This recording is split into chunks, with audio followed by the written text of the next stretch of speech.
Well, the IRS has officially come out and said that, yes, okay, fine, churches can endorse political candidates. But really, it's kind of a nothing burger because churches have been doing whatever they want with that forever. And so we're going to talk about that here in today's video. Don't go away.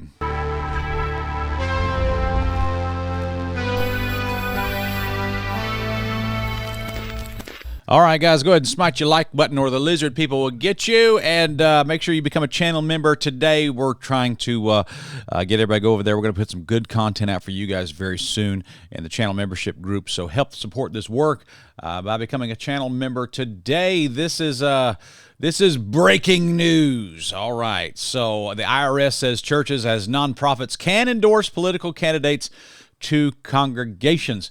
Now, this was something that when I first got into church, they started talking about 501c3 stuff and things of that nature. And they were saying, like, we can't tell you who to vote for, but, I remember I was in a church one time, this was years ago, like early 2000s. I was in a church in Georgia, and the pastor said from the pulpit, now, I can't tell you who to vote for, but make sure you go get behind a bush and pray.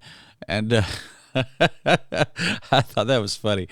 But a lot of people are worried about something called the Johnson Amendment. And those who are critical of churches taking the 501c3 tax status have said that if you take that, you'll never be able to endorse a political candidate. But here's the secret. This is somebody people need to know this, is that the Johnson Amendment, which prohibits churches like in charities like the 501c3 tax status gives you, people who are underneath the authority of what's called the Johnson Amendment, saying you can't endorse political candidates. That has only been enforced one time in a church in America. That's only been enforced once. And that was like in 1995 when like a church ran an ad against Bill Clinton in New York. It was like the Pierce Church or something like that. But other than that, churches have literally been doing whatever they wanted to by endorsing political candidates forever. I mean, I went to Crown College and he had politicians in that pulpit all the time, probably a little bit too much, really. And, there's other guys. I mean, there's all kinds of Baptist preachers that I know that are hobnobbing with all kinds of political candidates. So, yeah, you can endorse political candidates. It never has been a thing. So, but the IRS is officially coming out saying now, yes, you can endorse as a church a political candidate. The IRS says churches and other houses of worship can endorse political candidates to congregations while maintaining their tax-exempt nonprofit status.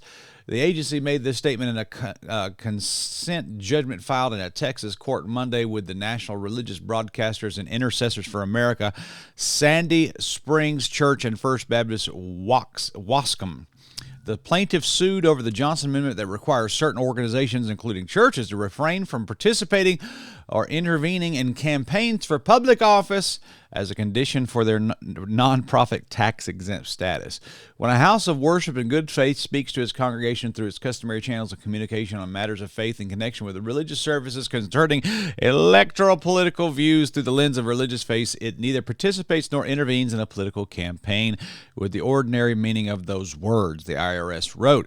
The decree is being considered largely a formality because the IRS has not enforced the amendment for speech concerning electoral politics in the context of worship service. The agency has been for years wary of punishing religious leaders for political statements made during worship, but the experts said this was the first time the IRS has formally said such statements are explicitly legal, not just tolerated. So that's kind of a big deal. Kind of a big deal. Thank you, Donald Trump, I guess. Still, the churches and the Christian Broadcasters Group claimed the amendment violated the First Amendment rights to freedom of speech and free exercise of religion. Their Fifth Amendment rights due to due process of law and equal protection under the law and the Religious Freedom Restoration Act, according to the court filing, said the IRS interpreting the Johnson Amendment to reach such communications would create serious tension with the First Amendment's Establishment Clause. It would treat religions that do not speak directly to matters of electoral politics more favorable than religions that do so. And so that's a very interesting article. So basically, the IRS has officially giving churches the green light, formally, for the very first time, the right to say, go ahead, guys, say whatever you want. Endorse whoever you want. We don't care. We're not going to do anything. So that's good news. Praise the Lord for that. And we'll appreciate that very much. So, guys, just want to encourage you. I think you should be involved in politics. I encourage God's people to run for office. I think you should. I think you need to be involved in it. Matter of fact, you realize that, like, Daniel was a politician. I guess we could say that even Samuel the prophet was involved with politics when he was dealing with Saul. So there is a need for God's people to interject themselves into politics. I encourage all of God's people to prayerfully consider running for office. Be a part on the local level with your city council, with your whatever. Be the mayor of your city if you have to. I mean, come on, there's so much you can do, and so much that needs to be done, and I think you ought to be involved in that to some degree. Now, we're in the world, not of the world. Obviously, I get that. I totally understand that, but at the same time, you should consider running for office. You should.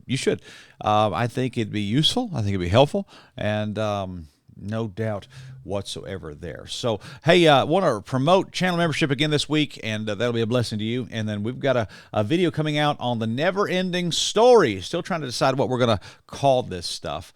I don't even know. We're going to do a new series on the occult in movies, especially kids' movies. And I'm not even sure. I really am not sure what to call it. So we're thinking about calling it Magic Media or something like that. And Magic and Media. I don't know. Third Adam Magic and Media. That might be what we go with. I don't know. We might change it. I have the right to change my mind whenever I want. Anyway, God bless you guys, and subscribe to the channel if you are new, and we talk about contemporary theological issues and that type of stuff, and that'll be great. God bless you guys, and y'all have a wonderful day.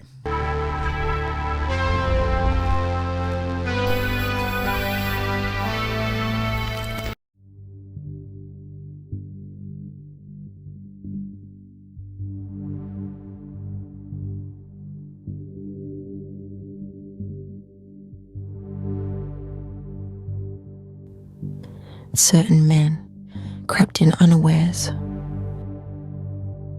Should he get out of the Christian church if he's gay? I think that's totally up to him. These filthy dreamers defile the flesh. I believe that Jesus is the way to the one God, but I believe there are many paths to Jesus.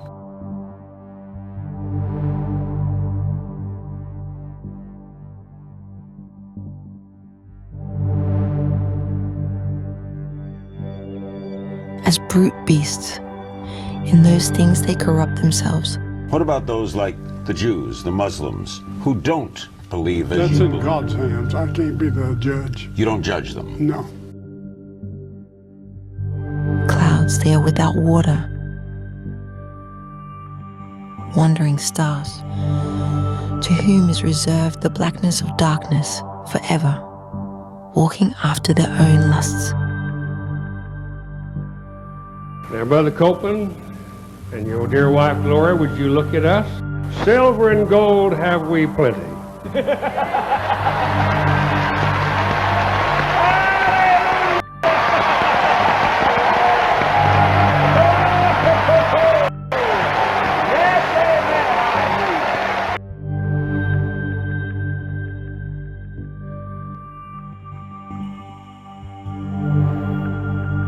Sensual, having not the Spirit.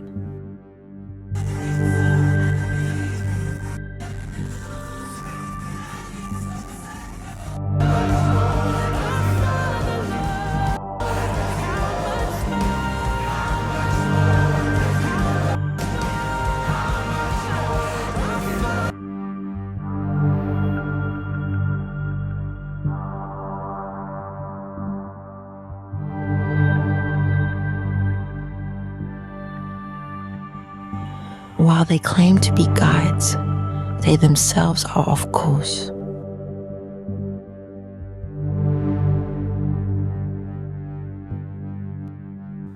Wandering stars.